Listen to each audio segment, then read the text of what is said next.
नमस्कार मित्रांनो, कसे आहात? बरे आहात ना? हा माहोल बघताय ना डोळ्याने स्वतःच्या. ओबीसी समाज, मराठा समाज मतभेद बघताय ना, आणि ह्याच्यातून काय निष्पन्न होते हे पण बघताय ना.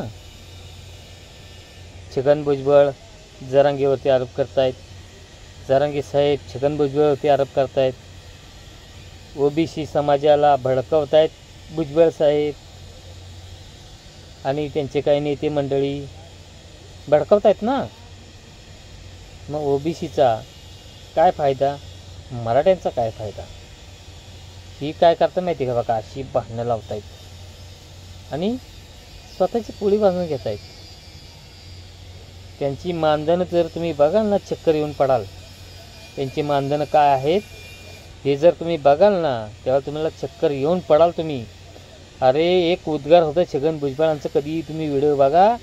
त्यांनी अजितदादा पवार साहेबांना एक आपल्या भाषणातून एक ताकीद दिली होती की तुम्ही मराठ्याला आरक्षण जर दिलं तर ह्या राजकारणावरती फार मोठा इफेक्ट पडू शकतो. तुम्ही जे निवडून येत आहे ते पण निवडून येऊ शकत नाही. हे कधी पण तुम्ही व्हिडिओ तुम्ही सर्च करून बघा मित्रांनो. मी तुम्हाला प्रामाणिक सांगतो, अरे हे राजकारण फार वाईट आहे. ओबीसी समाज आपलाच आहे. आम्ही त्यांच्या डोक्यावरून हात फिरवतो की या तुम्ही आमचेच बांधव आहात. आम्ही त्यांच्याकडं समजा हे आमच्या दाड्या वाढलेल्या असतात, आम्ही दाड्या करायला जातो. त्यांना काय बाबा एखाद्याला उपाशीपोटी असतो त्याला आम्ही धनधान्य देत असतो की बाबा तुझं कुटुंब सांभाळ. छगन भुजबळ येत नाही त्याचं कुटुंब सांभाळायला. आमच्या घरी एखादा येतो,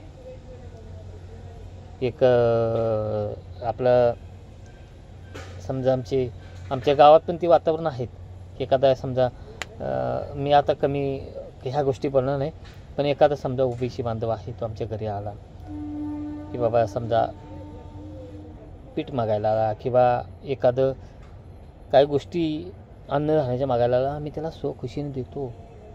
का? हे तो आमचाच बांधव आहे आणि मराठा समाज त्यांना हेल्प करतो.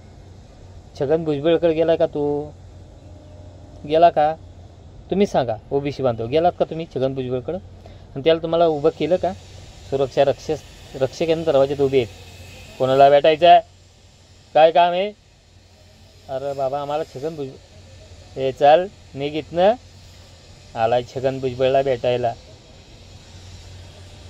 मग ओबीसी बांधवांना पण माझी नम्र विनंती आहे की तुम्ही ह्या सगळ्या गोष्टी नका करू.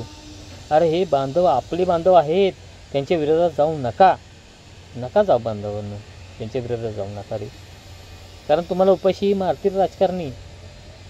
नका त्यांच्या नादाला लागू नका.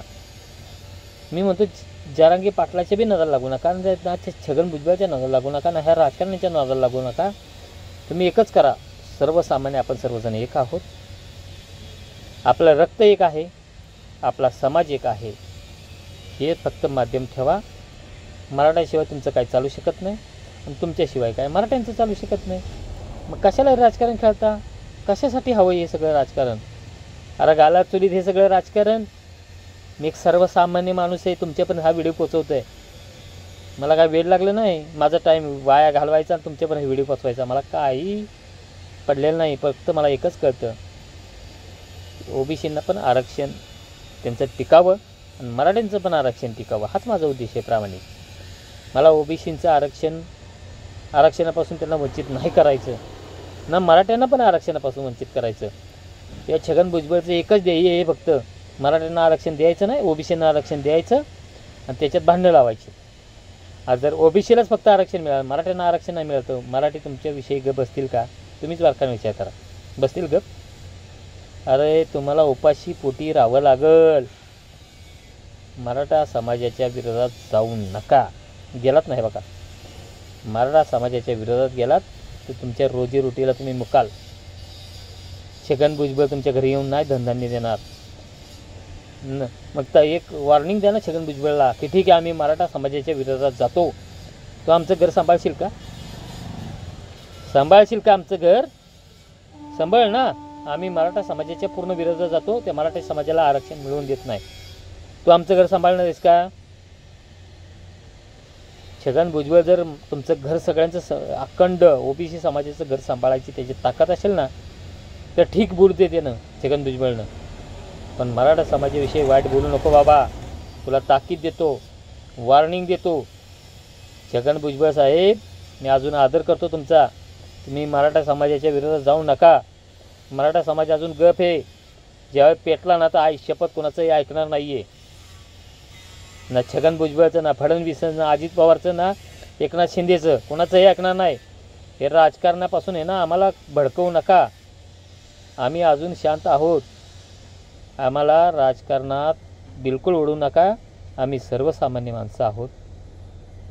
आम्हाला एकच कळतं की ओबीसीला पण त्यांच्या हक्काचं आरक्षण मिळावं आणि मराठ्यांनासुद्धा आपला हक्काचं आरक्षण मिळावं. आता मी तुम्हाला एक खरंच प्रामाणिक सांगतो, मी हे व्हिडिओ का टाकला माहिती का? मी बघितलं ते गुगलला सर्च केलं, मलासुद्धा आरक्षण मिळते. मी हिंदू मराठा आहे, पण मला देखील मी ते सर्टिफिकेट बघितलं. माझे नातेवाईक आहेत का ह्या कुणबीचं, पण ते नोंद माझी सापडली मित्रांनो. मग मी कशाला लढू? हे काय गरज आहे? मी कशाला ओबीसीच्या विरोधात जाऊ? मी कशाला मराठ्यांच्या विरोधात जाऊ?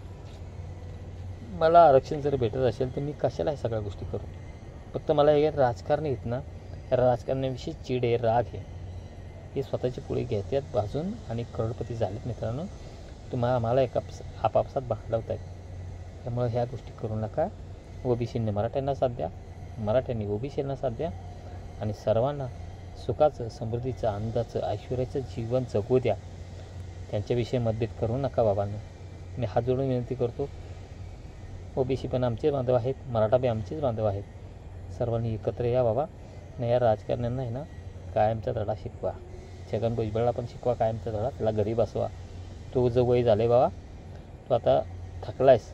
आता नको राजकारण करू. करोडपती बनलास, श्रीमंत झालास, मराठ्यांना लढवू नको. जय हिंद, जय महाराष्ट्र. धन्यवाद मित्रांनो. माझ्या तोंडून काही चुका झाल्या असतील तर माफ करा. मी काय रागात त्रासात काय बोललो असेल तर क्षमा असावी. ओबीसी बांधवांची सुद्धा आणि मराठा बांधवांची सुद्धा मित्रांनो मला क्षमा असावी. जय हिंद, जय महाराष्ट्र.